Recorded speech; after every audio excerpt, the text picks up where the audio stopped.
അതിപരിചിതമായ നാമം ഇന്ന് പകൽ നമ്മുടെ നടുവിൽ വാഴ്ത്തപ്പെടുമാറാകട്ടെ.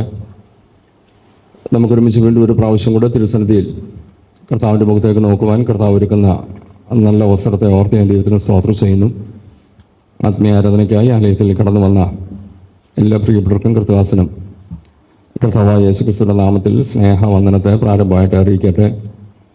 ഏറിയ പ്രാർത്ഥനയോടും തികഞ്ഞ ദൈവാശ്രയത്തോടും തുറന്നുള്ള അല്പസമയങ്ങൾ നാം ഒരുമിച്ച് തിരുമുമ്പാകെ ദൈവവചനത്തിന് മുമ്പാകെ ആയിരിക്കുമ്പോൾ ദൈവത്തിൻ്റെ പരിശുദ്ധമാവ് ഇന്ന് പകലും നമ്മളെ സഹായിക്കേണ്ടതിനും ശക്തീകരിക്കേണ്ടതിനും ദൈവത്തിൻ്റെ കൃപ ധാരാളമായി നമ്മുടെ മേൽ പകരേണ്ടതിനും നമ്മെ തന്നെ സമർപ്പിച്ച് പ്രാർത്ഥനയോടെ നമുക്ക് വചനത്തിലേക്ക് പ്രവേശിക്കാം. 2024 ഈ അവസാന ഞായറാഴ്ച വരെയും ദൈവം നമുക്ക് നല്ലവനായിരുന്നു. ദൈവം കൂടെ ഇരുന്നു എന്നുള്ളതിൻ്റെ നേർസാക്ഷ്യമാണ് നമ്മൾ ഇന്നും ഭൂമിയിൽ ജീവനോട് ആയിരിക്കുന്നത്. അത് നമ്മൾ മറന്നു പോകരുത്. 2024 പ്രാരംഭ ദിവസം കണ്ട അനേകർ ഇന്ന് ഈ ഭൂമുഖത്തില്ല. നമ്മൾ ഓർക്കണം, നമ്മുടെ സമപ്രായക്കാർ പോലും അനേകർ ലോകത്തു നിന്ന് മാറ്റപ്പെട്ടു. പ്രത്യേകതകളൊന്നുമില്ല. ദൈവം നമ്മുടെ ആയുസ്സിനെ നീട്ടി തന്ന ദൈവത്തിൻ്റെ കൃപയാണ്. കർത്താവിന് വേണ്ടി എന്തൊക്കെയോ കൂടെ ചെയ്യാൻ ദൈവം നമ്മളെക്കുറിച്ച് ആഗ്രഹിക്കുന്നതുകൊണ്ട് ഒരവസരം കൂടെ ദൈവം നമുക്ക് തന്നു. തീർച്ചയായിട്ടും നമ്മൾ നന്ദിയുള്ളവരായിട്ടിരിക്കണം. ദൈവത്തോട് സ്തോത്രം ചെയ്യാൻ കഴിയണം. നമുക്കറിയാമല്ലോ, ഈ വർഷത്തിൻ്റെ ഈ 52ാമത്തെ ഞായറാഴ്ചയിലാണ് നാം ഇന്ന് ദൈവത്തെ ആരാധിക്കുന്നത്. വളരെ ഗൗരവത്തോടെ നമ്മൾ പലപ്പോഴും അതിനെ നിസ്സാരമായി കാണും. ഒരു ഞായറാഴ്ച പോലും നമ്മുടെ ആലയത്തിൽ ആരാധന നടക്കാതിരുന്നില്ല. കേരളത്തിൽ പോലും ഇന്ത്യയുടെ വിവിധ സ്റ്റേറ്റുകൾ സംഭവിക്കുന്നുണ്ട്. ആലയങ്ങൾ അടച്ചിടുന്നു, പ്രശ്നങ്ങൾ വർദ്ധിക്കുന്നു. വ്യക്തിപരമായി ചിലപ്പോൾ രോഗങ്ങളാലോ മറ്റു കാരണങ്ങളാലോ നമ്മുടെ ആരാധന മുടങ്ങിയെങ്കിലും ആലയത്തിൽ ഒരു ദിവസം പോലും ആരാധന മുടങ്ങാൻ ദൈവം അനുവദിച്ചില്ല. അത്ര നിസ്സാരമായി കാണരുത്. കർത്താവിന് ഒരു നിമിഷം ഒന്ന് സ്തോത്രം പറയാം. 25-ലും ദൈവം അതിനിട വരുത്തട്ടെ എന്ന് നമുക്ക് പ്രാർത്ഥിക്കാം. ദൈവം ഇതുവരെ നടത്തിയല്ലോ. ദൈവത്തിൻ്റെ കരം വീണ്ടും കൂടെ ഇരുന്ന് വഴി നടത്തേണ്ടതിന് നമുക്കൊരുമിച്ച് ദൈവത്തോട് പ്രാർത്ഥിക്കാം. വേഗത്തിൽ ഞാൻ ആ സങ്കീർത്തനത്തിൽ പ്രവേശിക്കാൻ ആഗ്രഹിക്കുന്നു. 75-ാം സങ്കീർത്തനമാണല്ലോ നമ്മളിന്ന് വായിച്ചത്. ഇതിൻ്റെ പശ്ചാത്തലം വേദപഠിതാക്കളുടെ അഭിപ്രായത്തിൽ അശൂർ രാജാവായ സൻഹേരിബ് ഇസ്രായേലിനെ ആക്രമിച്ചൊരു കാലം. നമുക്കറിയാം, ഏത് കാലത്തും ഇസ്രായേലിന് ഏറ്റവും എതിരെ നിൽക്കുന്നത് അശൂർ രാജാക്കന്മാരാണ്. അവർ ഇസ്രായേലിനെ ചെറിയ കാരണങ്ങളാൽ ആക്രമിക്കുന്നു. അവർ പലപ്പോഴും വലയുന്നു. ആ സമയത്ത് അവർ ദൈവത്തോട് പ്രാർത്ഥിക്കുന്ന ഒരു പ്രാർത്ഥനയുണ്ട്. കർത്താവേ, ഞങ്ങൾ അങ്ങയുടെ മക്കളാണ്. ജാതികൾ വന്ന് ഞങ്ങളെ ആക്രമിക്കുന്നു, നീ അവരെ ശിക്ഷിക്കണമേ. ഇതാണ് പഴയ നിയമ ഇസ്രായേലിൻ്റെ പ്രാർത്ഥന. ഞാൻ ആ ഭാഗത്തേക്ക് ഇറങ്ങാൻ ആഗ്രഹിക്കുന്നില്ല. എന്നാൽ പുതിയ നിയമ ഇസ്രായേൽ അത്തരം ഒരു പ്രാർത്ഥന പ്രാർത്ഥിക്കാൻ ദൈവം ആഗ്രഹിക്കുന്നില്ല. പഴയ നിയമം ശത്രുവിനെ നിഗ്രഹിക്കണമേ എന്ന് പ്രാർത്ഥിക്കുമ്പോൾ യേശു കർത്താവ് പഠിപ്പിച്ചത് ശത്രുവിന് വേണ്ടി പ്രാർത്ഥിക്കണമെന്നാണ്. പിന്നീട് ഒരു അവസരത്തിൽ ആ ഭാഗത്ത് വരാം. എന്നാൽ ഞാൻ ഇതിൻ്റെ ഒരു ചെറിയ ചിന്തയാണ് നമുക്കവിടുന്ന് പങ്കുവയ്ക്കാൻ ആഗ്രഹിക്കുന്നത്. ആ ഭാഗത്ത് ഞാൻ പങ്കുവയ്ക്കാൻ ആഗ്രഹിക്കുന്ന ചിന്തയ്ക്ക് മുമ്പായിട്ട് വേറൊരു വാക്യം ദൈവമക്കൾ ശ്രദ്ധയിൽ കൊണ്ടുവരാൻ ആഗ്രഹിക്കുന്നു. പലപ്പോഴും ചിന്താക്കുഴപ്പം ഉണ്ടാക്കുന്നൊരു വാക്യമാണ്. കഴിഞ്ഞ ദിവസം ചില നാളുകൾക്ക് മുമ്പ് ഒരു വീഡിയോ ഞാനിങ്ങനെ കാണുകയുണ്ടായി. ഒരാൾ അവരുടെ ജനങ്ങളെ പ്രോത്സാഹിപ്പിക്കുന്നൊരു വീഡിയോ. 8-ാം വാക്യം ഒന്ന് വായിച്ചാട്ടെ.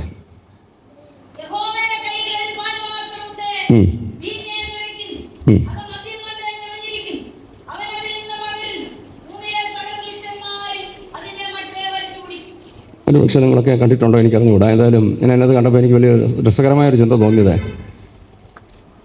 ആ പ്രഭാഷകൻ പറയുന്നത് ദൈവത്തിൻ്റെ കയ്യിൽ എന്തോ ഉണ്ട്, മദ്യത്തിൻ്റെ പാനപാത്രമുണ്ട്. കർത്താവ് എന്തോ ചെയ്യുക, ലാസ്റ്റ് പാർട്ടിലേക്ക് വന്നല്ലോ, അല്ലല്ല, അതിൻ്റെ മുമ്പിൽ അവൻ അതിൽ നിന്ന്, അപ്പം ദൈവം എന്തോ ചെയ്യും, വീഞ്ഞ് പകർന്നു കൊടുക്കും. അതുകൊണ്ട് നമുക്കെന്തോ ചെയ്യാം, കുടിക്കാം. ഈ പ്രഭാഷണം കേട്ട് ചീറ് വിളിക്കുന്ന ഒത്തിരി എണ്ണം. അവരുടെ കമൻറ്റ് ഇടയ്ക്കൊക്കെ കേൾക്കുന്നുണ്ട്. അങ്ങനെയെങ്കിൽ നാളെ 2 ബക്കൂടെ കൂടുതൽ അടിക്കാം, കാരണം ദൈവമായത് പകർന്നു കൊടുക്കുന്നത്. അപ്പം ദൈവത്തിൻ്റെ കയ്യിൽ എന്തോ ഉണ്ട്. എനിക്കത് കേട്ടപ്പോൾ ഒത്തിരി രസകരമായി തോന്നി. എന്തായാലും ഈ ഭോഷത്വം കേട്ടുകൊണ്ട് കൈയടിക്കുന്ന ആൾക്കാരെ കണ്ടപ്പം മറുപടി പറയാൻ എനിക്ക് മാർഗമില്ല. അല്ലെങ്കിൽ ഏതെങ്കിലും സോഴ്സ് ഉണ്ടോ ഞാൻ അതിന് മറുപടി കൊടുത്തേനെ. എന്നാൽ ആ വാക്യം വായിക്കുമ്പോൾ തന്നെ വളരെ വ്യക്തമായിട്ട് അത് കാണാൻ കഴിയുന്നുണ്ടല്ലോ. ഒന്നുകൂടെ വായിച്ച വാക്യം. ദൈവത്തിൻ്റെ കയ്യിൽ ഒരു പാനപാത്രമുണ്ട്. ദൈവത്തിൻ്റെ കയ്യിലെ പാനപാത്രത്തിൽ വീഞ്ഞ് നൊരയ്ക്കുന്നു. ആ പാനപാത്രത്തിനകത്ത് മദ്യമുണ്ട്. അവൻ അതിൽ നിന്ന് പകരുന്ന അടുത്ത വാക്യം ശ്രദ്ധിച്ചോ. അങ്ങനെങ്കിൽ ഇത് കുടിക്കുന്നതാരാ? ദുഷ്ടന്മാരാ. ഇത് ഒരു വ്യാഖ്യാനവും ഇല്ലാതെ ഈ വാക്യം മുഴുവൻ വായിച്ചാൽ മനസ്സിലാവുമല്ലോ. മദ്യം കുടിക്കുന്നവരാരാണ് വേദപുസ്തകം എഴുതിയേക്കുന്നത്? ദുഷ്ടന്മാരാ. ഇനിയും നമുക്ക് വേദപുസ്തകത്തിൽ അതിനെ തെളിയിക്കാം. വെളിപ്പാട് പുസ്തകം ഒന്ന് എടുത്തേ, 6-ാം അധ്യായം. വെളിപ്പാട് പുസ്തകം 14-ാം അധ്യായം എടുത്തേ. ഈ മദ്യം എന്താണെന്ന് അവിടെ വളരെ ക്ലിയറായിട്ട് എഴുതിയിട്ടുണ്ട്. വെളിപ്പാട് പുസ്തകം 14-ാം അധ്യായത്തിൻ്റെ 9-10 വാക്യങ്ങൾ വായിച്ചോളൂ.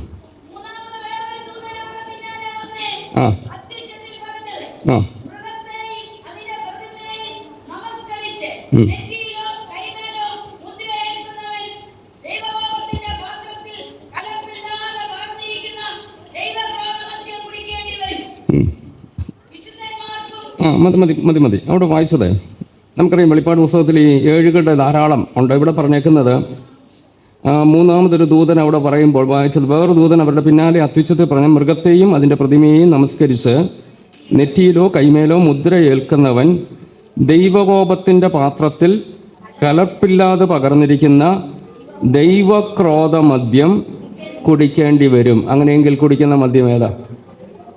ദൈവത്തിൻ്റെ കോപത്തിൻ്റെ മദ്യമാണ്. വ്യക്തമായി തിരിച്ചറിയണം. ദൈവത്തിൻ്റെ കയ്യിൽ ഉള്ള ആ പാനപാത്രത്തിൽ നുരയ്ക്കുന്നത് ക്രോധമാണ്. അല്പം കൂടെ പറഞ്ഞാൽ ദൈവത്തിൻ്റെ കോപം നുരഞ്ഞു പൊങ്ങുക ദുഷ്ടനെതിരെ.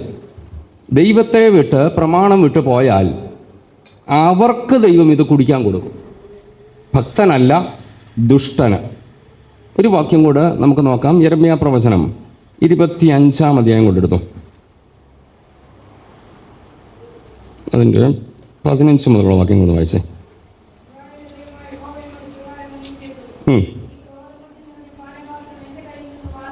ഈ ക്രോധമദ്യം നിറഞ്ഞ പാനപാത്രം എൻ്റെ കയ്യിൽ നിന്ന് വാങ്ങി. മതി, ആ ഭാഗത്ത് നിങ്ങൾ ശ്രദ്ധിച്ചല്ലോ. ക്രോധമദ്യം നിറഞ്ഞ പാനപാത്രം എൻ്റെ കയ്യിൽ നിന്ന് വാങ്ങി ഞാൻ നിന്നെ അയക്കുന്ന ജാതികളെയൊക്കെയും കുടിപ്പിക്കാം. അടുത്തത്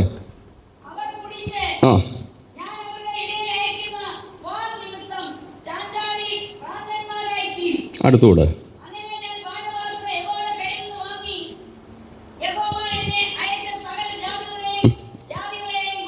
മതി. അങ്ങനെയെങ്കിൽ ഞാൻ ആ ഭാഗം അവിടെ അവസാനിപ്പിക്കുകയാണ്. ദൈവത്തിൻ്റെ കയ്യിൽ ഉള്ള പാനപാത്രം എന്തിൻ്റെ പാനപാത്രം? ക്രോധത്തിൻ്റെ. ഇത് ആർക്കുള്ളതാണ്? ദൈവത്തെ അനുസരിക്കാത്തവർക്കുള്ളതാണ്. ദൈവമക്കൾ വളരെ ഗൗരവത്തോടെ ഓർക്കണം. ദൈവത്തിൻ്റെ കയ്യിൽ സ്നേഹത്തിൻ്റെ, ആശ്വാസത്തിൻ്റെ പാനപാത്രം മാത്രമല്ല, ക്രോധത്തിൻ്റെ പാനപാത്രമുണ്ട്. ഇത് വചനം അനുസരിക്കാത്തവർ, ദൈവത്തെ അനുസരിക്കാത്തവർ, ദൈവം വഴി വിട്ടുപോകുന്നവരെ കുടിപ്പിക്കാൻ വേണ്ടി ദൈവത്തിൻ്റെ കയ്യിലുണ്ട്. മദ്യപാനത്തിന് പ്രോത്സാഹനം നൽകുന്ന വാക്യമല്ല അത്. നമ്മളാരും ഇതെടുക്കാറില്ല. എങ്കിൽ പോലും ഒരുപക്ഷെ നാളുകളിൽ ഇങ്ങനത്തെ വാക്യമൊക്കെ പറഞ്ഞ് വ്യാഖ്യാനിച്ചുകൊണ്ട് ആരെങ്കിലുമൊക്കെ നിങ്ങളുടെ അടുക്ക വന്നാൽ ഇത്രയും ഈ 2 വാക്യങ്ങളോടെങ്കിലും ഒന്ന് എടുത്ത് കാണിച്ച് തെളിയിക്കാൻ നമുക്ക് കഴിയണം. ഇല്ല, ഞാൻ പറഞ്ഞല്ലോ, ആ 75-ാം സംഘത്തിൻ്റെ വാക്യം ശരിക്കും ഒന്ന് വായിച്ചാൽ തന്നെ മനസ്സിലാക്കാൻ കഴിയുന്നുണ്ട്. ഈ ക്രോധമദ്യം കുടിക്കുന്ന ദുഷ്ടന്മാരാണ്. ഞാൻ പ്രാരംഭത്തിൽ അത്രയും കാര്യങ്ങൾ ഒന്ന് ഓർപ്പിച്ചെന്ന് മാത്രമേ ഉള്ളൂ. വേഗത്തിൽ ദൈവാത്മാവ് പ്രേരിപ്പിച്ചൊരു ചിന്തയിലേക്ക് ദൈവമക്കളുടെ ശ്രദ്ധയെ കൊണ്ടുവരാൻ ആഗ്രഹിക്കും. നമ്മുടെ ചിന്തയ്ക്ക് വേണ്ടി 2-ാമത്തെ വാക്യം നമുക്ക് വായിക്കാം. മതി. സമയം വരുമ്പോൾ ഞാൻ നേരോടെ വിധിക്കും. നമ്മൾ ഒരുമിച്ച് ചിന്തിക്കാൻ ആഗ്രഹിക്കുന്നത് സമയം വരും. ഏത് കാര്യത്തിനും ദൈവത്തിനൊരു സമയമുണ്ട്. ദൈവത്തിൻ്റെ സമയം വരും. ദൈവത്തിൻ്റെ സമയം വരുമ്പോൾ ദൈവം നേരോടെ വിധിക്കും. തുടക്കത്തിൽ ആ മുഖം ഞാൻ പറഞ്ഞല്ലോ. സൻഹേരിബ് ഇവരെ ആക്രമിച്ച കാലത്ത് ഇവരുടെ പ്രാർത്ഥന, ദൈവമേ സൻഹേരിബിനെ നശിപ്പിക്കണമേ. ദൈവം അവർക്ക് കൊടുക്കുന്ന മറുപടിയാണ് ആസാഫിലൂടെ ദൈവാത്മാവ് ആ സങ്കീർത്തനം എഴുതുമ്പോൾ പറയുകയാണ്, സമയം വരുമ്പോൾ. അതിൻ്റെ അർത്ഥം ഇപ്പോൾ സമയമായിട്ടില്ല. ദൈവത്തിൻ്റെ ഒരു സമയമുണ്ട്, ആ സമയം വരുന്നു. ആ സമയം വരുമ്പോൾ ദൈവം നേരോടെ വിധിക്കും. നമുക്കറിയാം, ഈ മഹോപദ്രവ കാലത്ത് കൊല്ലപ്പെടുന്ന ഇസ്രായേൽ മക്കൾ. ഇസ്രായേലിനെ കുറിച്ച് പറയുമ്പോൾ നമുക്കറിയാമല്ലോ, ആ 7 വർഷം മഹോപദ്രവം ഭൂമിയിൽ നടക്കുമ്പോൾ ആദ്യത്തെ 3.5 വർഷം സമാധാനമായിരിക്കും. അന്തിക്രിസ്തു അഥവാ എതിർ ക്രിസ്തു, വേദപുസ്തകത്തിൽ എതിർ ക്രിസ്തു നമ്മൾ പറഞ്ഞ അന്തിക്രിസ്തു ആക്കി. എതിർ ക്രിസ്തു വന്ന് സമാധാനം പ്രഖ്യാപിച്ച് 3.5 വർഷം വലിയ കുഴപ്പമില്ലാതെ പോകും. അടുത്ത 3.5 വർഷം തൻ്റെ തനിനിറമോട് വെളിപ്പെടുക. താൻ യാഗം നിർത്തലാക്കുന്നു. യഹൂദന്മാരുടെ ആലയത്തിൽ മ്ലേച്ഛമായത് കൊണ്ടുവരുന്നു. ആരാധന നിർത്തലാക്കുന്നു. ഈ സമയത്തും ഭക്തിയുള്ള യഹൂദന്മാർ ദൈവത്തെ ആരാധിക്കും. ഇവരെ വെട്ടിക്കൊല്ലുക, ഇവരെ നശിപ്പിക്കുക എതിർ ക്രിസ്തുവിൻ്റെ പദ്ധതിയാണ്. ഇങ്ങനെ കൊല്ലപ്പെട്ട ഒരു ഗ്രൂപ്പ്, വെളിപ്പാട് പുസ്തകം 6-ാം അധ്യായത്തിലേക്ക് വന്നാട്ടെ, 11-ാം വാക്യത്തിൽ ഇവർ ദൈവത്തോട് പ്രാർത്ഥിക്കുന്ന ഒരു പ്രാർത്ഥനയുണ്ട്. വെളിപ്പാട് 6:11. അപ്പോൾ അവരിൽ ഓരോരുത്തരും വെള്ളം നിലയെങ്കി കൊടുത്തു. അവരെ പോലെ കൊല്ലപ്പെടുവാനിരിക്കുന്ന വായിച്ചോളൂ.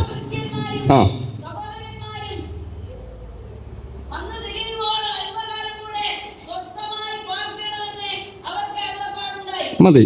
ഇവര് ദൈവത്തോട് പ്രാർത്ഥിക്കുന്ന പ്രാർത്ഥന ശ്രദ്ധിച്ചോ. ആ വാക്യം അല്പം ശ്രദ്ധയോടെ നമ്മളൊന്ന് വായിക്കണം. അപ്പോൾ അവരിൽ ഓരോരുത്തരും, അതിൻ്റെ 10-ാം വാക്യം വായിച്ചാൽ, വിശുദ്ധനും സത്യവാനുമായ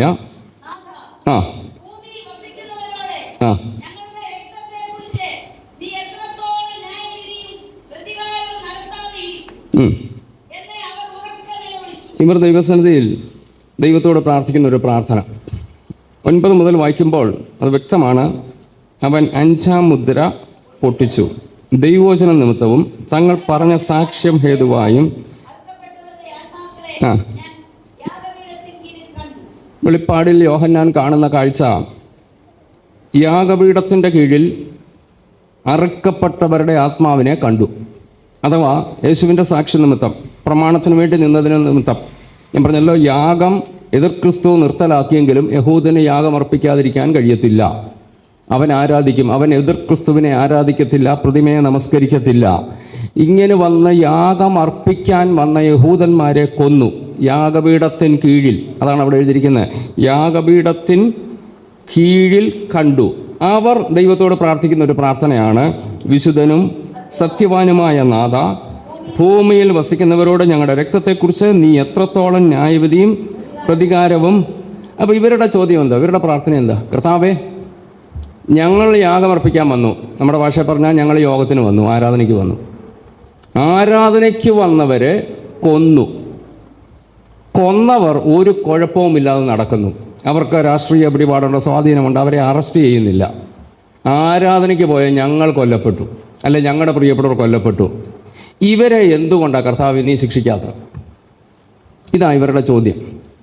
നമ്മുടെ മനസ്സിലാകുന്ന ഭാഷ എന്ന് പറഞ്ഞാൽ ഇസ്രായേൽ അതായ ചോദ്യമാണ് ചോദിക്കുന്നത്. ഞങ്ങളെ യാഗത്തിന് വന്നു, ഞങ്ങളെ കൊന്നു, പക്ഷേ ഞങ്ങളെ കൊന്നവർക്ക് ഇപ്പോൾ ഒരു കുഴപ്പം ഇല്ല. കർത്താവേ, നീ എന്നാ ന്യായവിധി നടത്തുന്നത്? ഞാൻ ചോദിച്ചോട്ടെ, ഈ നമ്മൾ കയറി പറയുന്നതിനനുസരിച്ച് എല്ലാം പ്രതികരിക്കാനിരിക്കുന്ന ദൈവമാണോ നമ്മുടെ ദൈവം? എന്നെ കൊന്നു, അല്ലെ എന്നെ തല്ലി, കർത്താവേ നീ 2 എണ്ണം അവന് കൊടുക്കുക. ദൈവം എന്നാ കൊട്ടേഷൻ സംഘത്തിൻ്റെ നേതാവാണോ? ഞാൻ തല്ലാൻ പറയുമ്പോൾ തല്ലാൻ. നമുക്കൊക്കെ അറിയാതുണ്ടെങ്കിൽ നീ എന്ത് ചെയ്താ? കർത്താവെ എന്നെ ഉപദ്രവിച്ചവരൊക്കെ നീ എന്ത് ചെയ്യണം? പണ്ടൊരു അപ്പച്ചൻ പ്രാർത്ഥിച്ചുകൊണ്ട് കാലിൽ ഒരു മുള്ളെങ്കിലും ഒന്ന് കൊള്ളിക്കണമെന്ന്. അന്നേരമെങ്കിലും അവനൊരു ഓർമ്മ വരട്ടെ എന്നെ പറഞ്ഞതിൻ്റെയാണ്.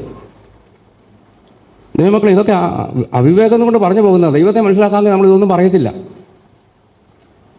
നമുക്ക് പുതിയ നിയമം യേശു കർത്താവ് പറയുന്നതോ നമ്മൾക്ക് പ്രമാണം അതല്ലേ? യേശുവിൻ്റെ വാക്കുകൾക്ക് വില കൊടുത്തുകൊണ്ട് നമ്മൾ മുന്നേറുക. ഞാൻ പറഞ്ഞത്, ആ ഭക്തന്മാരുടെ പ്രാർത്ഥനയിൽ അവർ പ്രാർത്ഥിക്കുന്നതാണ്, യാഗപീഠത്തിൻ്റെ കീഴെ കിടന്നുകൊണ്ട് പ്രാർത്ഥിക്കുക. കർത്താവേ, ആ ആത്മാക്കൾ പ്രാർത്ഥിക്കുകയാണ്. യോഹന്നാൻ വെളിപ്പാടിൽ കണ്ട കാര്യം പറയുകയാണ്. അവർക്കെതിരെ ന്യായവിധി നടത്താത്തത് മറുപടിയാണ്. 11-ാം വാക്യം ഒരിക്കൽ കൂടെ വായിച്ചോളൂ.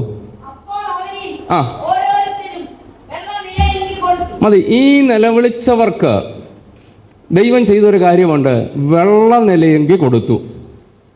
വെളിപ്പാട് ദിവസം വായിച്ചു നമുക്ക് കാണാൻ കഴിയുന്നുണ്ട്. ജയാളിക്ക് കിട്ടുന്നതാണ് വെള്ള നിലയെങ്കിൽ. 7 സഭകളുടെ ദൂത് പഠിക്കുമ്പോൾ അവിടെ കാണുന്നുണ്ട്, ജയിക്കുന്നവന് ഞാൻ വെള്ളയുടുപ്പ് കൊടുക്കും. അങ്ങനെയെങ്കിൽ ഈ യാഗപീഠത്തിന് കീഴെ കൊല്ലപ്പെട്ടവർ ആരാ? ജയാളികളാണ്, പരാജിതരല്ല. നമ്മൾ ഓർത്തോണം, ഇവർ യാഗപീഠത്തിന് കീഴെ കൊല്ലപ്പെട്ടെങ്കിലും അവരുടെ ആത്മാക്കൾ അവിടെ കിടക്കുന്നു. ഇവർക്ക് ലഭിച്ചത് വെള്ളനിലയെങ്കിൽ അത് പ്രതീകാത്മകമായിട്ട് അവരോട് പറയുകയാണ്, നിങ്ങൾ യാഗപീഠത്തിൽ യാഗമർപ്പിക്കാൻ പോയി, നിങ്ങൾക്ക് യാഗമർപ്പിക്കാൻ കഴിയുന്നതിന് മുമ്പ് നിങ്ങളെ കൊന്ന ചിലരുണ്ടെങ്കിലും നിങ്ങൾ ജയാളികളാ. ഇന്ന് പകൽ ദൈവമക്കളെ വ്യക്തമായി ഓർപ്പിച്ചോട്ടെ, കർത്താവിൻ്റെ നാമം നിമിത്തം എന്തെങ്കിലും സഹിക്കാൻ കഴിഞ്ഞെങ്കിൽ നമ്മൾ നിരാശപ്പെടാതെ പകരം പറയണം, ഞാനൊരു ജയാളിയാണ്.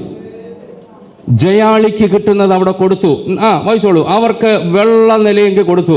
അവർക്കൊരു ബോധ്യം കൊടുത്തു, നിങ്ങൾ പരാജിതരല്ല, നിങ്ങളുടെ വേല പരാജയമല്ല, നിങ്ങളുടെ യാഗം നഷ്ടമല്ല, നീ യാഗം കഴിച്ചെങ്കിൽ നീ ഒരു ജയാളിയാ.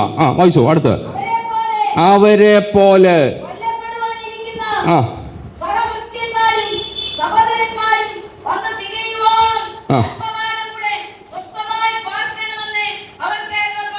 മതി. അവരോട് പറയുന്ന വാക്ക് ശ്രദ്ധിച്ചല്ലോ.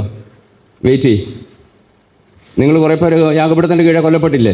ഇനിയും വരാനുണ്ട് ചിലരൂടെ. നാളെയും യഹൂദൻ യാഗപീഠത്തിന് കീഴെ യാഗമർപ്പിക്കാൻ വരും. അവരെയും കൊല്ലും. അവരെല്ലാം വന്ന് ചേരട്ടെ, അതിനുശേഷം ഞാൻ ചെയ്യാനുള്ളത് ചെയ്യാം. അങ്ങനെയെങ്കിൽ ഒറ്റ വാക്കി പറഞ്ഞോട്ടെ, ദൈവത്തിന് എല്ലാ കാര്യത്തിലും എന്തുണ്ട്? സമയമുണ്ട്. സമയം വരും. സമയം വരുമ്പം ദൈവം നേരോടെ വിധിക്കും. എൻ്റെ സമയത്തല്ല. അവിടെ പറയുന്ന ചില പദങ്ങളുണ്ട്, ഇതെല്ലാം എനിക്ക് വിശദീകരിക്കണം ആഗ്രഹമുണ്ടെങ്കിലും ആ സബ്ജക്റ്റിൽ നിന്ന് മാറിപ്പോകുന്നുണ്ട്. ഞാൻ പെട്ടെന്ന് നമ്മൾ പൊടി പൊക്കോട്ടെ. അതുവരെ നമ്മൾ എങ്ങനെ പാർക്കണമെന്നാണ് പറഞ്ഞേക്കുന്നത്? സ്വസ്ഥമായി പാർക്കണം. ഞാൻ തിരിച്ചു വന്ന് ചോദിച്ചോട്ടെ, നമുക്ക് സ്വസ്ഥത കിട്ടുന്ന എപ്പോഴാണ്? മനസ്സിലായില്ലേ? എന്നെ ഉപദ്രവിച്ചവർക്ക് ദൈവം ശിക്ഷ കൊടുത്താലേ എനിക്കെന്തോ കിട്ടത്തുള്ളൂ. പക്ഷെ ഇവിടെ പറയുന്നത് എന്തുവാ? സമയത്ത് ഞാൻ ശിക്ഷിച്ചോളാം, അതുവരെ നീ എന്തോ ചെയ്യും. അപ്പം പ്രശ്നം പരിഹരിച്ചില്ലേലും എൻ്റെ സ്വസ്ഥത പോകരുത്. എൻ്റെ കർത്താവ് ഇടപെട്ടോളും, സമയം വരും. ഈ ബോധ്യമുണ്ടെങ്കിൽ എൻ്റെ സ്വസ്ഥത പോകത്തില്ല.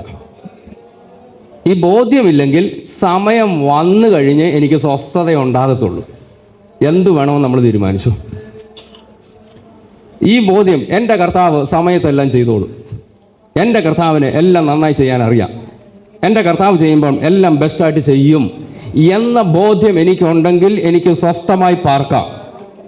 ഏത് വിഷയത്തിലും ആയിക്കോട്ടെ, നിങ്ങൾക്ക് സ്വസ്ഥമായി പാർക്കണമെങ്കിൽ ഈ ബോധ്യം ഉള്ളിൽ ഉണ്ടാകണം. ഈ ബോധ്യമില്ലെങ്കിൽ അത് സംഭവിക്കും വരെ എൻ്റെ സ്വസ്ഥത നഷ്ടപ്പെട്ടുകൊണ്ടിരിക്കും. നമുക്ക് ദൈവത്തോട് പറയാം, കർത്താവെ സ്വസ്ഥമായി ജീവിക്കാനുള്ള കൃപ എനിക്ക് തരണമേ. വേഗത്തിൽ ഞാൻ മുന്നോട്ട് പോകാൻ ആഗ്രഹിക്കുകയാണ്. ഈ ദൈവത്തിൻ്റെ സമയം, ദൈവം നിശ്ചയിക്കുന്ന സമയം, ഇത് സകലർക്കും ദൈവം സമയത്തെ അറിയിക്കുന്ന ദൈവം കൂടാ. നമുക്കറിയാമല്ലോ, ഈ പക്ഷി മൃഗാദികൾക്ക് സമയം അറിയാനുള്ള പ്രത്യേക കഴിവുണ്ട്. വർഷങ്ങൾക്ക് മുമ്പ് സുനാമി അടിച്ച കാലഘട്ടം നമുക്കൊക്കെ അറിയാം. വാർത്താ മാധ്യമങ്ങളോടൊക്കെ നമ്മളൊക്കെ കേട്ടതുമൊക്കെയാണ്. മൃഗങ്ങൾ കൂട്ടത്തോട് മല കയറി പോകുന്നു. അവർക്ക് എന്തോ അപലക്ഷണം തോന്നി. താഴ്വരയിൽ നിന്നാൽ കടൽ കരകയറി വരുമെന്നോ അവർക്ക് സുനാമിയൊന്നും അറിയത്തില്ല. പക്ഷെങ്കിൽ എന്തോ അതിൻ്റെ ഉള്ളിൽ ഒരു ബോധ്യം വന്ന് ഇതൊക്കെ കയറിപ്പോയി. രക്ഷപ്പെട്ട ഒത്തിരി എണ്ണമുണ്ട്. എന്നാൽ മനുഷ്യന് ഈ ബോധ്യം വന്നില്ല. വേദപുസ്തകം വ്യക്തമായിട്ട് ഓർപ്പിക്കുന്നുണ്ട്. യെരമ്യാപ്രവചനം ഒന്ന് വായിക്കാമോ? ഒരു വാക്യം ഞാൻ വേഗത്തിലൊന്നും വിശദീകരിക്കുന്നില്ല. 8-ാം അധ്യായത്തിൻ്റെ 7-ാം വാക്യം ഒന്ന് വായിക്കാമോ?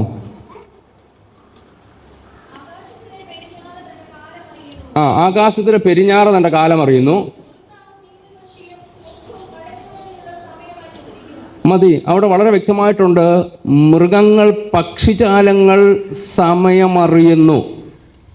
അവയ്ക്കുള്ളിൽ ദൈവം ചിലത് വെച്ചിട്ടുണ്ട്.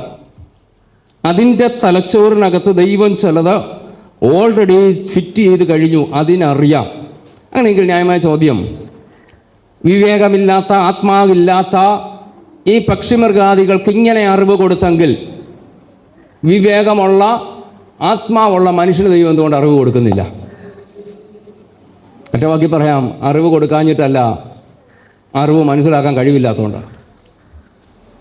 ദൈവം കാര്യം പറയാതെ ഒന്നും ചെയ്യത്തില്ല. അപ്പോൾ നമ്മൾ പറയില്ല, ഞങ്ങളൊന്നും അറിഞ്ഞില്ലല്ലോ, സംഭവിച്ചു കഴിഞ്ഞാണല്ലോ അറിഞ്ഞത്. അത് ആരുടെ കുഴപ്പം? ദൈവത്തിൻ്റെ കുഴപ്പമല്ല. ദൈവം പറഞ്ഞു, പക്ഷെ നമുക്കത് മനസ്സിലായില്ല. ഈ ദൈവത്തിൻ്റെ ലാംഗ്വേജ് മനസ്സിലാക്കാൻ കഴിഞ്ഞില്ലെങ്കിൽ അബദ്ധത്തിൽ ചെന്ന് ആടും. നമുക്കറിയാമല്ലോ, ഈ ദൈവവുമായിട്ട് അടുത്ത് നിൽക്കുമ്പോൾ നമ്മളെപ്പോഴും ദൈവത്തിൻ്റെ ഭാഷ മനസ്സിലാക്കണം. ദൈവത്തിൻ്റെ ഭാഷ എപ്പോഴും എനിക്ക് മനസ്സിലാകുന്ന രീതി തന്നെ ആകണമെന്ന് നിർബന്ധമൊന്നുമില്ല.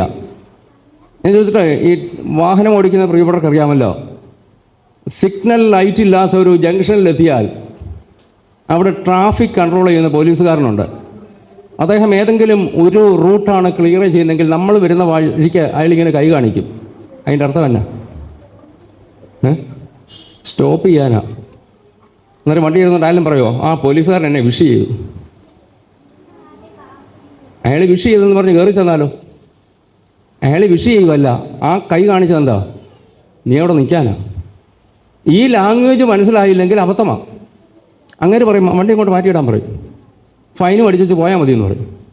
ഞാൻ പറഞ്ഞു വന്നത്, ആ റോഡിൽ വാഹനം ഓടിക്കുന്ന ഒരു വ്യക്തി റോഡ് റൂൾസ് അറിഞ്ഞിരിക്കണം, ആ ലാംഗ്വേജ് അറിഞ്ഞിരിക്കണം, ഇല്ലെങ്കിൽ അബദ്ധമാണ്. അങ്ങനെയെങ്കിൽ ദൈവത്തിൻ്റെ ചില ലാംഗ്വേജ് അറിഞ്ഞില്ലെങ്കിൽ നമുക്കത് അബദ്ധമാണ്. നമ്മൾ അറിയണമെന്ന് ദൈവം ആഗ്രഹിക്കുന്നുണ്ട്. ദൈവത്തിൻ്റെ, ഞാൻ വീണ്ടും പറയുന്നു, ദൈവത്തിൻ്റെ ലാംഗ്വേജ് നമ്മൾ അറിഞ്ഞിരിക്കണം. ദൈവം അറിയിക്കാതെ ഒന്നും ചെയ്യത്തില്ല. വാക്യം വേണേൽ വായിച്ച് കേൾപ്പിക്കാം. ആമോസിൻ്റെ പ്രവചനം ഒന്ന് എടുത്താട്ടെ. ദൈവം അറിയിക്കാതെ വല്ലതും ചെയ്യുമോ? 3-ാം അധ്യായത്തിൻ്റെ 7-ാം വാക്യം വായിച്ചോളൂ.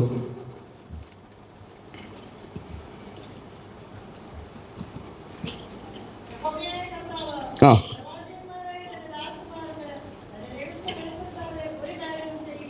വളരെ ക്ലിയറായിട്ട് എഴുതിയിട്ടുണ്ട്. യഹോവയായ കർത്താവ് തൻ്റെ ദാസന്മാരായ പ്രവാചകന്മാർക്ക് വെളിപ്പെടുത്താതെ ഒരു കാര്യവും ചെയ്യത്തില്ല. ദൈവം എന്ത് ചെയ്താലും അതിനു മുമ്പ് പറഞ്ഞിരിക്കും. പക്ഷെ ഞാൻ പറഞ്ഞല്ലോ, ഈ ലാംഗ്വേജ് പലപ്പോഴും നമുക്ക് മനസ്സിലാക്കാൻ കഴിയാത്ത പ്രശ്നം. ദൈവം പറയാതെ ഒന്നും ചെയ്യത്തില്ല, പറഞ്ഞിട്ടേ ചെയ്യത്തുള്ളൂ. അപ്പം കാരണം ദൈവം നീതിമാനാ. നാളെ ഒരാൾ ദൈവത്തിൻ്റെ നേരെ വിരൽ ചൂണ്ടിക്കൊണ്ട്, കർത്താവേ നീ എന്തുകൊണ്ട് എന്നോടത് പറഞ്ഞില്ല? കർത്താവ് പറയും, ഞാനത് പറഞ്ഞു. ദൈവം നീതിമാനായതുകൊണ്ട് ദൈവത്തിന് പ്രതിക്കൂട്ടിൽ കയറാൻ ആഗ്രഹമില്ലാത്തത് കൊണ്ട് ദൈവം അറിയിക്കാതെ ഒന്നും ചെയ്യത്തില്ല. ദൈവത്തിൻ്റെ ടൈമിൽ ദൈവം ചെയ്യുന്ന കാര്യം ദൈവം ഓൾറെഡി അറിയിക്കും. ഞാൻ വീണ്ടും പറയുന്നു, ഈ ദിവസങ്ങൾ ദൈവമക്കൾ ദൈവത്തോട് പ്രാർത്ഥിക്കുക, കർത്താവേ അങ്ങയുടെ ലാംഗ്വേജ് മനസ്സിലാക്കാനുള്ള കൃപ എനിക്ക് തരണമേ. നമുക്കറിയാമല്ലോ, ശൗമേലിൻ്റെ കാലത്തെക്കുറിച്ച് പറയുമ്പോൾ ഞാൻ വേഗത്തിൽ ആ ഭാഗം ഒന്ന് പറഞ്ഞു വിടാം. വാക്യം വായിക്കേണ്ടി വരും, എങ്കിലും ആമുഖമായിട്ട് ആ ഭാഗം ഒന്ന് പറഞ്ഞു വിട്ടേക്കാം. ശൗമേൽ ബാലനായിരിക്കുന്ന കാലത്ത് ഏലിയുടെ ആ വീട്ടിൽ പുരോഹിത ശുശ്രൂഷയ്ക്ക് വേണ്ടി സഹായിയായി കയറി വന്ന ചരിത്രം 3-ാം അധ്യായത്തിൽ എഴുതിയിട്ടുണ്ട്. ഏലി ആ ഭാഗത്തിന് തുടക്കം ഇങ്ങനെയാണല്ലോ, ആ കാലത്ത് ദർശനം ഏറെയില്ലായിരുന്നു, വചനം ദുർലഭമായിരുന്നു.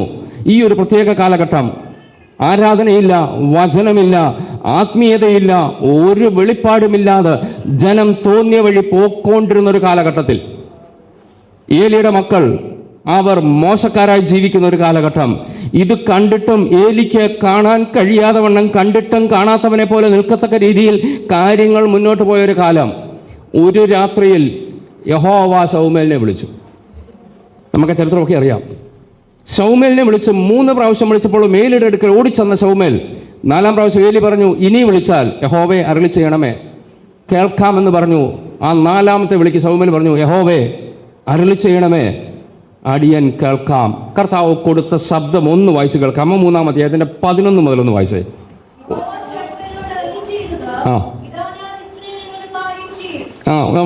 ഗൗരവത്തിൽ ശ്രദ്ധിക്കണം. ഇതാ ഇസ്രായേൽ ഒരു കാര്യം ചെയ്യും. മതി, ആ ഭാഗം നിങ്ങൾ ശ്രദ്ധിച്ചല്ലോ. ദൈവം അരുളി ചെയ്യുന്നു, ഇത് കേൾക്കുന്നവന്റെ ചെവി മുഴങ്ങും എന്ന് പറഞ്ഞാൽ പേടിച്ചു പോകും. പേടിപ്പിക്കുന്ന ഒരു വാർത്ത വരാൻ പോവുക. വായിച്ചോ.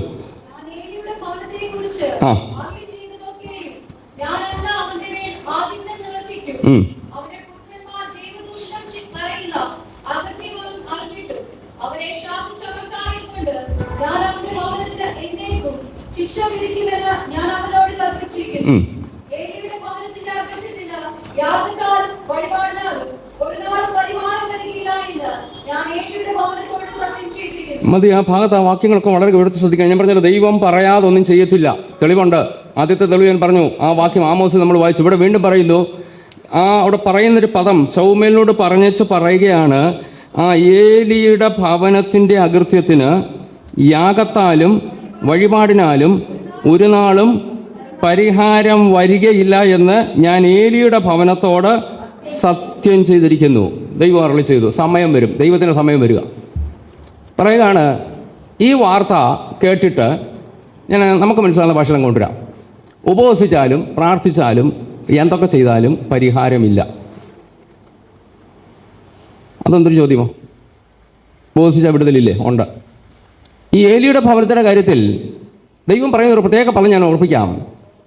ഈ ദൂത് കേട്ടാലും ഏലിയുടെ ഭവനക്കാരെന്തോ ചെയ്യത്തില്ല, പ്രാർത്ഥിക്കത്തില്ല.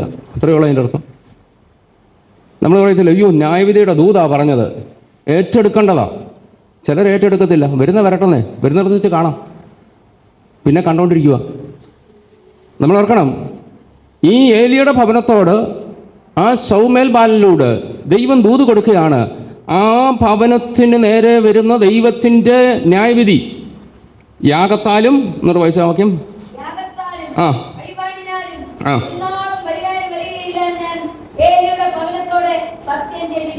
മതി. ഈ വാക്യം പറഞ്ഞ് ശൗമേൽ പോയി കിടന്നുറങ്ങി. 15-ാം വാക്യത്തിൻ്റെ അവസാന ഭാഗം ഒന്ന് വായിച്ചാട്ടെ. എന്ന ആ ആ ഇത് ഏലിയോട് പറയാൻ ശൗമേലിന് പേടിയായി. കാരണം ന്യായവിധിയാ. ഈ ദൂത് പറവാൻ ശൗമേൽ പേടിച്ചു. വായിച്ചോളൂ. ആ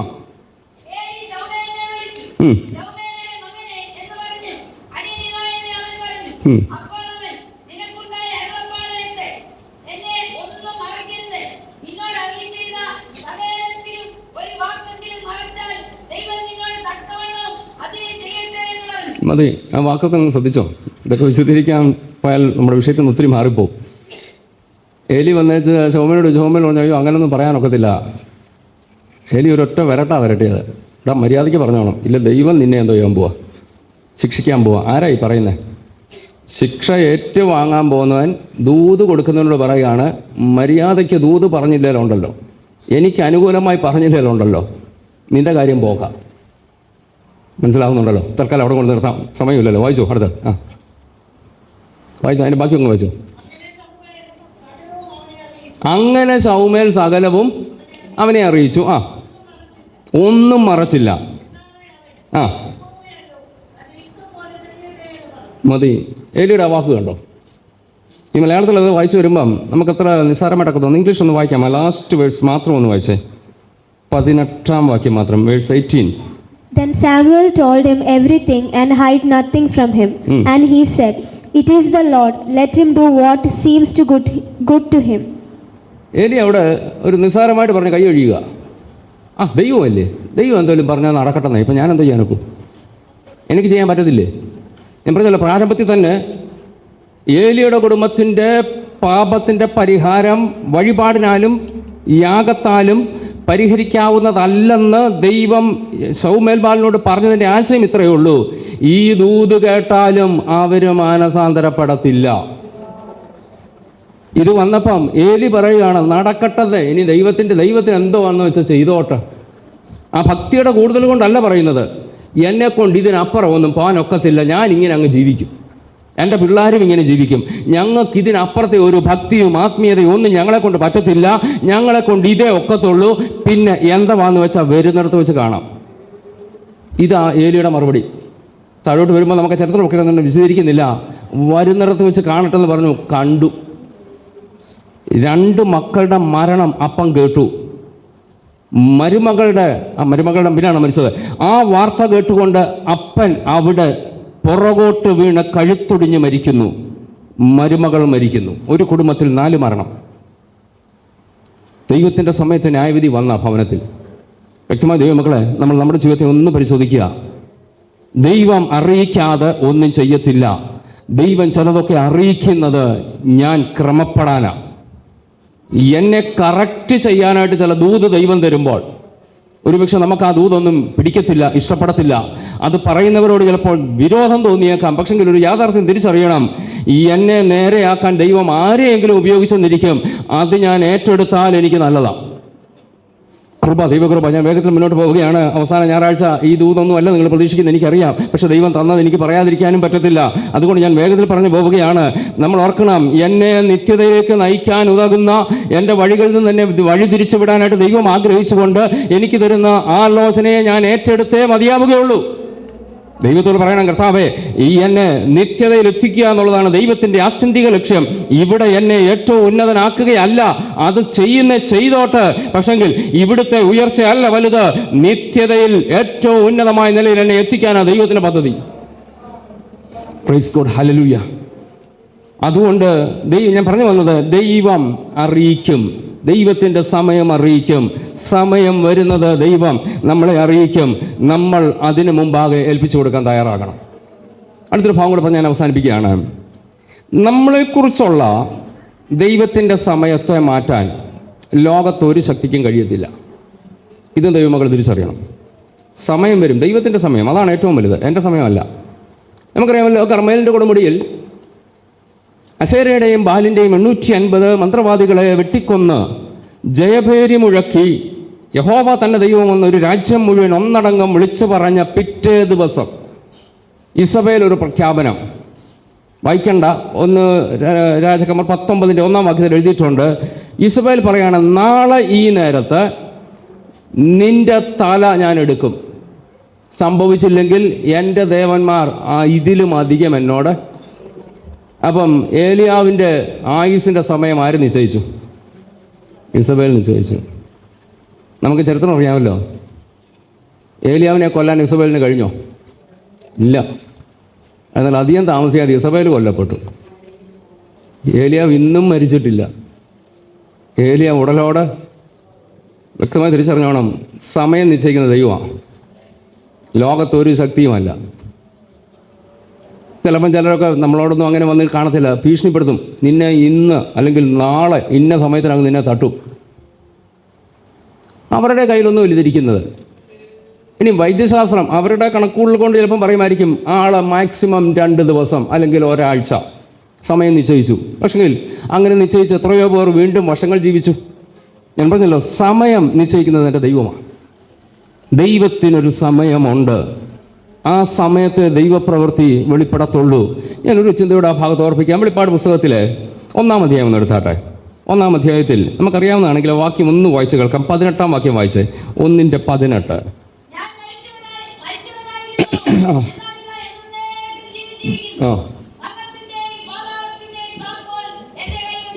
മതി.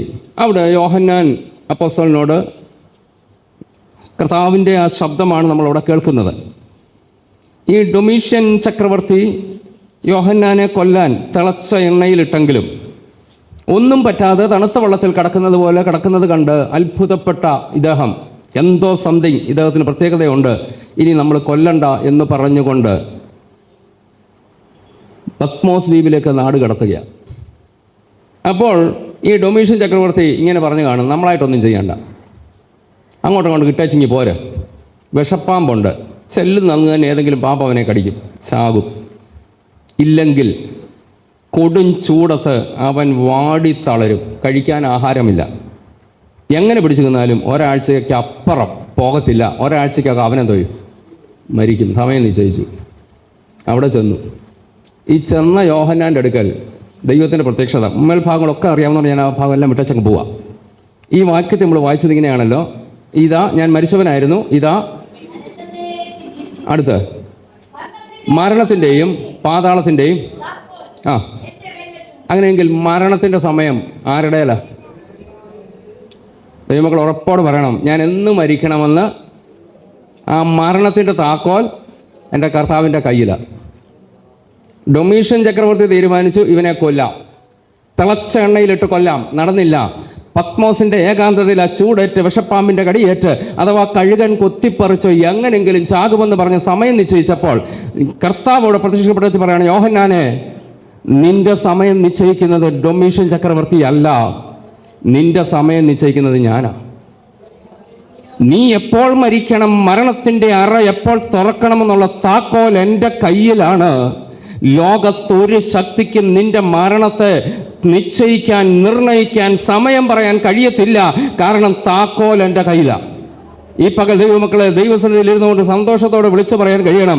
നിങ്ങൾ രോഗത്താൽ ഭാരപ്പെടുന്നുണ്ടായിരിക്കാം, മറ്റു പല പ്രശ്നങ്ങളുണ്ടായിരിക്കാം, വൈദ്യശാസ്ത്രം നിങ്ങൾക്ക് ചില വിധി എഴുതിയിട്ടുണ്ടായിരിക്കാം, ഇതിനപ്പുറത്തേക്ക് പോകരുത്, ഇത്ര നാളൂടെ നിങ്ങൾ ഉള്ളൂ എന്ന് പറഞ്ഞേക്കാം. എന്നാൽ ഇന്ന് പകൽ വളരെ സന്തോഷത്തോടെ ദൈവമക്കളെ വിളിച്ചു പറയാൻ കഴിയണം, മരണത്തിന്റെ താക്കോൽ എൻ്റെ കർത്താവിന്റെ പക്കലാണെങ്കിൽ ആ സമയമാകുന്നത് വരെ എനിക്ക് ഒന്നും സംഭവിക്കത്തില്ല. കൃപ, ദൈവകൃപ, ഹല്ലേലൂയ. ഞാനൊരു കാര്യം കൂടെ പറഞ്ഞോട്ടെ, എന്ന് ശ്വാസം പോകും ദൈവം നിശ്ചയിച്ചേക്കുന്ന സമയം നിശ്ചയിച്ചിട്ടുണ്ട്. പക്ഷെ അതുവരെയുള്ള സമയം ദൈവത്തിന് കൊടുക്കാവുന്ന മഹത്വം കൊടുത്തോണം. ഓ ഹല്ലേലൂയ. അവസാന സമയത്ത് ചാകാറാകും മുമ്പ് മാത്രം സ്തുതിക്കാൻ നോക്കി നിൽക്കാതെ ഇന്ന് ദൈവത്തിന് കൊടുക്കേണ്ട മഹത്വം കൊടുത്തുകൊണ്ട് എന്നെ കൊണ്ട് എന്തൊക്കെ ചെയ്യാൻ കഴിയുമോ അതൊക്കെ ചെയ്ത് ദൈവത്തിന്റെ നാമത്തെ മഹത്വപ്പെടുത്താൻ നമുക്ക് കഴിയട്ടെ. നമുക്ക് ദൈവത്തോട് പറയാം, കർത്താവേ സമയം അങ്ങ് നിശ്ചയിച്ചു വെച്ചിട്ടുണ്ട്. ഓ ഹല്ലേലൂയ. ദൈവത്തിൻ്റെ സമയമുണ്ട്. സമയം വരുമ്പോൾ ദൈവം സകലതും നന്നായി പ്രവർത്തിക്കും. യോഹന്നാന്റെ സുവിശേഷം നമുക്കറിയാമല്ലോ, 2-ാം അധ്യായത്തിൽ കാനാവിലെ കല്യാണ വീട്ടിൽ ഒരു വീഞ്ഞ് പോരാതെ വന്നൊരു ചരിത്രം നമുക്ക് കാണുന്നുണ്ട്. യേശുവിൻ്റെ അമ്മ മറിയം വന്ന് യേശുവിനോട് പറയുന്നൊരു വാക്കുണ്ട്, അവർക്ക് വീഞ്ഞ്. യേശുവിൻ്റെ വാക്കെന്താ? എൻ്റെ നാഴിക. ഇംഗ്ലീഷിലാണ് വാക്യം വന്ന് വായിക്കാം, മലയാളത്തിൽ നാഴിക. യോഹന്നാൻ്റെ മതി, നല്ല വാക്യം വെച്ചോളൂ. എൻ്റെ നാഴിക, മലയാളത്തിൽ നാഴിക എന്നാ. My time has not yet come, അങ്ങനെയാണെന്ന് തോന്നുന്നു. ഒന്ന് വായിച്ചാലേ. കിട്ടിയ ഒരാടുത്ത് വെച്ചോ, ആരിലും ഉണ്ടല്ലോ, പലരിലും ഉണ്ടല്ലോ. എൻ്റെ മണിക്കൂർ, ചിലയിടത്ത് മൈ ടൈം എന്ന് തന്നെ കറക്റ്റായിട്ട് എഴുതിയിട്ടുണ്ട് പല ട്രാൻസ്ലേഷനിൽ. ഈ ദൈവത്തിൻ്റെ സമയം, അങ്ങനെയെങ്കിലും ഓർത്തോണം, ദൈവത്തിന് എന്തുണ്ട്? സമയമുണ്ട്. ഏത് കാര്യത്തിനും ദൈവത്തിന്, ഒരു പ്രതിസന്ധി പരിഹരിക്കാൻ ദൈവത്തിന് സമയമുണ്ട്. ഒരു പ്രശ്നത്തിന് നടുവിൽ പുറത്തിറക്കാൻ ദൈവത്തിന് സമയമുണ്ട്. Yes, hallelujah. നമുക്കറിയാമല്ലോ, ബാബിലോൺ പ്രവാസം 70 വർഷം ദൈവം അവരെ ആക്കിയപ്പോൾ അവരെ പുറത്തിറക്കാൻ ദൈവം ഒരു സമയം നിശ്ചയിച്ചിട്ടുണ്ട്. മരണത്തിന് സമയമുണ്ട്. ജീവിതത്തിൽ സകല കാര്യത്തിനും ദൈവം ഒരു സമയം നിശ്ചയിച്ചിട്ടുണ്ട്. സമയത്തിന് മുമ്പ് ഒന്നും സംഭവിക്കത്തില്ല. സമയത്ത് ദൈവം ചെയ്യാനുള്ളത് ചെയ്തിരിക്കും. ഹബക്കൂക്കിന്റെ പ്രവചനത്തിൽ 2-ാം അധ്യായം 3-ാം വാക്യത്തിൽ വായിക്കേണ്ട സമയത്തിന്റെ കുറവുകൊണ്ട് ഞാൻ വേഗത്തിൽ പറഞ്ഞു പോവുകയാണ്. സമയം തെറ്റത്തില്ല. ദർശനത്തിനൊരു അവധി വെച്ചിരിക്കുന്നു എന്ന് പറഞ്ഞു തുടങ്ങി അവിടെ അവസാനിപ്പിക്കുന്നത് ഇങ്ങനെയാണ്: സമാപ്തിയിലേക്ക് ബന്ധപ്പെടുന്നു, വൈകിയാലും വരും, കാത്തിരിക്ക, സമയം തെറ്റത്തില്ല. ഇന്ന് പകൽ ദൈവമക്കളെ, 2024 പ്രാരംഭ ദിവസങ്ങളിൽ ഒരുപക്ഷെ ദൈവം ചില വാഗ്ദത്തങ്ങൾ തന്നത് 24 തന്നെ പൂർത്തീകരിക്കണമെന്ന് ആഗ്രഹം നമ്മുടെ ഉള്ളിലുണ്ടെങ്കിലും ഒരുപക്ഷെ ഇതുവരെ നിറവേറിയിട്ടില്ലെങ്കിൽ നിരാശപ്പെടേണ്ട, വിളിച്ചു പറഞ്ഞാൽ മതി, സമയം വരും. ഓ കൃപ, ദൈവകൃപ. എൻ്റെ അവസ്ഥ മാറുന്നൊരു സമയം വരും. എൻ്റെ തലമുറയുടെ അവസ്ഥ മാറുന്നൊരു സമയം വരും.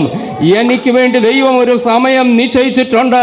ആ സമയം വരും നിശ്ചയം. കൃപ, ദൈവകൃപ, ഹല്ലേലൂയ. നമുക്ക് ആ ദൈവത്തോട് പറയാം, കർത്താവേ സമയം വരും, ഞങ്ങൾക്കതറിയാം, ഞാൻ ആ സമയത്തിന് വേണ്ടി കാത്തിരിക്കുന്ന കർത്താവേ എന്ന് പറഞ്ഞുകൊണ്ട് ദൈവകരങ്ങൾ കേൾപ്പിച്ചു കൊടുക്കാൻ നമുക്കിടയാകട്ടെ. ഈ സമയം, ആ പത്രോസ് അപ്പോസ്തലൻ പറയുന്നൊരു വാക്ക് വളരെ ശ്രദ്ധേയമാണ്. ദൈവത്തിൻ്റെ സമയത്തിൻ്റെ പ്രത്യേകത 5-ാം അധ്യായം 7-ാം വാക്യം വായിച്ചോളൂ. 1 പത്രോസ് 6-ാം വാക്യം. അതുകൊണ്ട് അവൻ തക്ക സമയത്ത് മതി, ഞാൻ വാക്കുകൂടെ അവസാനിപ്പിക്കാം. ദൈവത്തിന് സമയമുണ്ട്. റൈറ്റ് ടൈം, തക്ക സമയം, സമയം വരും. പക്ഷെങ്കിൽ ഈ സമയത്ത് ദൈവം എന്നെ മാനിക്കും, ഉയർത്തും. പക്ഷെങ്കിൽ ഞാൻ എന്ത് ചെയ്യണം? താണിരിക്കണം. ഏറ്റവും പ്രാധാന്യമുള്ളതാണ്. സമയം വരും, സമയത്ത് ദൈവം പ്രവൃത്തി നടക്കും. പക്ഷെങ്കിൽ ഞാൻ താണിരിക്കാൻ തയ്യാറാകണം. നമ്മുടെ കണ്ണുകളൊന്ന് അടയ്ക്കാം ഒരു നിമിഷം. ഇന്ന് പകൽ ദൈവസന്നിധിയിലായിരിക്കുമ്പോൾ ഒരുപക്ഷെ പുറകോട്ട് നോക്കി പല ആശാഭംഗങ്ങൾ ജീവിതത്തിൽ സംഭവിച്ചിട്ടുണ്ടോ? ഞാൻ പലതും 24-ൽ പ്രതീക്ഷിച്ചു. 24 കഴിഞ്ഞിട്ടില്ല, 2-3 ദിവസം കൂടെ ഉണ്ട്. ദൈവത്തിന് അവസാന നിമിഷവും പ്രവർത്തിക്കാൻ കഴിയും. ചില ദൂതുകൾ നമ്മളിങ്ങനെ വിശ്വസിക്കുന്നെങ്കിൽ ഇന്ന് പകൽ ദൈവാത്മാവിന് പറവാനുള്ള ദൂത്, സമയം വരും, എൻ്റെ സമയം വരും, എനിക്ക് വേണ്ടിയുള്ള സമയം വരും, എൻ്റെ കുടുംബത്തിൻ്റെ സമയം വരും, എൻ്റെ തലമുറയുടെ സമയം വരും, ഞങ്ങൾക്കുള്ള സമയം വരും. ആ സമയത്ത് ദൈവം പ്രവൃത്തി നടക്കും. ഇന്ന് പകൽ വിശ്വസിച്ചുകൊണ്ടെന്ന് വിളിച്ചു പറഞ്ഞാട്ടെ. പലപ്പോഴും പിശാച് ഉള്ളിൽ നിരാശയിട്ടിട്ട് പറയും, നിനക്ക് മാത്രം എന്തുകൊണ്ടില്ല, നിന്റെ വീട്ടിൽ മാത്രം എന്തുകൊണ്ടില്ല. തിരിച്ച് പിശാചിനോട് പറ, എൻ്റെ ദൈവത്തിൻ്റെ സമയത്ത് നടക്കും, സമയം വരും. Yes, hallelujah. ഇന്ന് പകൽ ദൈവമക്കളെ വാ തുറന്നൊന്ന് വിളിച്ചു പറഞ്ഞാട്ട് നിരാശ മാറിപ്പോകട്ടെ. 24 ചിലതും നടന്നില്ലെന്ന് പറഞ്ഞ് നിരാശപ്പെടുന്നവരോട് ദൈവാത്മാവിന് പറവാനുള്ള ദൂത്, നിങ്ങൾ ആ നിരാശ പിശാചിനോട് വിളിച്ചു പറ, എൻ്റെ സമയം വരും, എൻ്റെ തലമുറയുടെ സമയം വരും, എൻ്റെ കുടുംബത്തിൻ്റെ സമയം വരും. അതുവരെ ഞാൻ ദൈവത്തിൻ്റെ ബലമുള്ള കൈക്കീഴിൽ താണിരിക്കും. ഞാൻ താണിരുന്നാൽ ആ റൈറ്റ് ടൈമിൽ ദൈവം എന്നെ ഉയർത്തിയിരിക്കും. കൃപ, ദൈവകൃപ, ഹല്ലേലൂയ. ആ ബോധ്യമുള്ളവർ, വിശ്വാസമുള്ളവർ അല്പസമയം ഒരുമിച്ചൊന്ന് സ്തോത്രം ചെയ്താട്ടെ. യേശുവിൻ്റെ നാമത്തിൽ വാ തുറന്ന് ധൈര്യത്തോട് വിളിച്ചു പറഞ്ഞു, സമയം വരും, എൻ്റെ സമയം വരും, അത് തെറ്റത്തില്ല. എൻ്റെ ദൈവം ആ റൈറ്റ് ടൈമിൽ എനിക്ക് വേണ്ടി ചെയ്യാനുള്ളത് ചെയ്തിരിക്കും. എന്നെ മാനിക്കുന്നൊരു ദൈവമുണ്ട്. എൻ്റെ സമയത്തല്ല, ദൈവത്തിൻ്റെ സമയത്ത് ദൈവപ്രവൃത്തി വെളിപ്പെടുത്താൻ എൻ്റെ ദൈവത്തിന് ശക്തിയുണ്ട്. എൻ്റെ ദൈവത്തിൻ്റെ പ്രവൃത്തി വെളിപ്പെടുക തന്നെ ചെയ്യും. ദൈവകൃപ, ഹല്ലേലൂയ, ഹല്ലേലൂയ, ഹല്ലേലൂയ. നമുക്ക് ആ കരങ്ങൾ കേൾപ്പിച്ചുകൊണ്ട് ഒരുമിച്ച് ദൈവത്തോടൊന്ന് പ്രാർത്ഥിക്കാം. കർത്താവേ, ഞങ്ങളത് വിശ്വസിക്കുന്നു. സമയം വരും, ദൈവപ്രവൃത്തി വെളിപ്പെടും, ഞങ്ങളെ മാനിക്കും. നമുക്കതിനു വേണ്ടി സമർപ്പിക്കാം. ഒരു നിമിഷം നമുക്ക് ചേർന്ന് പ്രാർത്ഥിക്കാം. ഞങ്ങളുടെ സ്വർഗീയ നല്ല പിതാവേ, തിരുമുഖത്തേക്ക് നോക്കുവാൻ ഒരുക്കുന്ന നല്ല അവസരത്തിനായി സ്തോത്രം. ദൈവത്തിൻ്റെ കൃപ, അനുഗ്രഹങ്ങൾ കർത്താവേ ഞങ്ങളുടെ മേൽ പകർന്ന് ഞങ്ങളെ വഴി നടത്തുന്ന ദൈവസ്നേഹത്തിനായി സ്തോത്രം. 2024 ഈ അവസാന ഞായറാഴ്ചയും സഭയായി ഞങ്ങൾക്ക് ദൈവത്തെ ആരാധിപ്പാൻ കർത്താവ് ഒരുക്കിയ നല്ല സാവകാശങ്ങൾക്കായി സ്തോത്രം. പ്രാരംഭത്തിൽ കർത്താവ് ഞങ്ങൾക്ക് വലിയ പ്രതീക്ഷകൾ, ആഗ്രഹങ്ങൾ കർത്താവ് പല വിഷയത്തിലും ഉണ്ടായിരുന്നു. പലതും പൂർത്തീകരിക്കാൻ കഴിഞ്ഞില്ലെങ്കിലും ഇന്ന് പകൽ ദൈവാത്മാവ് ഞങ്ങളെ ഓർപ്പിച്ച വചനത്തിനായി സ്തോത്രം. ഞങ്ങളുടെ സമയം വരും. ആ സമയത്ത് ദൈവത്തിൻ്റെ സമയമാണത്. ഞങ്ങൾ അതിനുവേണ്ടി കാത്തിരിക്കുന്നു കർത്താവെ. ആ സമയത്ത് ദൈവപ്രവൃത്തി ഞങ്ങളിലൂടെ വെളിപ്പെടുത്തുമെന്ന് ഞങ്ങൾ പൂർണ്ണമായിട്ട് വിശ്വസിക്കുന്നു. ഈ ദിവസങ്ങൾ അതിനുവേണ്ടി ക്ഷമയോട്, വിശ്വാസത്തോട്, സന്തോഷത്തോട് കാത്തിരിപ്പാനുള്ള കൃപ കർത്താവെ ഞങ്ങൾക്ക് അവിടുന്ന് തന്നാട്ടെന്ന് പ്രാർത്ഥിക്കുന്നു. വചനം കേട്ട പ്രിയപ്പെട്ടവരെ അങ്ങയുടെ കരങ്ങളെ കേൾപ്പിച്ച് അനുഗ്രഹിച്ച് പ്രാർത്ഥിക്കുന്നു. മഹത്വം അങ്ങയ്ക്ക് യേശു ക്രിസ്തുവിൻ്റെ നാമത്തിൽ അപേക്ഷിക്കുന്നു. കേൾക്കുമാറാകണമേ.